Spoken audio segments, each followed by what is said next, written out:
So we went for a walk from Haworth to Brontë Falls. We went with a group of students from Stanbury School along with their head teacher, Mr. Swinburne.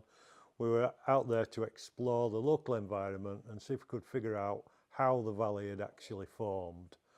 If you look, there's lots of clues, lots of evidence, which all points to the fact that it's a glaciated valley. At the start of the valley it's all fairly smooth, but the further up you get, you can start to see lots of rock debris and other clues like the exposed cliff face. Stanbury itself sits on a plug of land which was obviously left when the glacier stopped and melted. We try and make the children look at the clues and try and get them to work out what happened here. You know, if you look at the direction of the valley, the shape of it, and why there are strange rocks in the valley.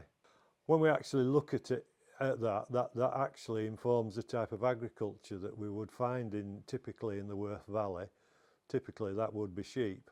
The two crops of sheep are wool and meat, so food to eat, and wool, which clearly is part of the textile industry. Without this type of agriculture, the city of Bradford would never have come into being. So although we're out in the wide open spaces, we actually are the reason that there is a city in Bradford. So also while we're walking up the valley, we actually can find some industrial heritage there. You can see that there's an old pump house long since collapsed, but actually it was used to pump water out of a coal mine which we had in the local area.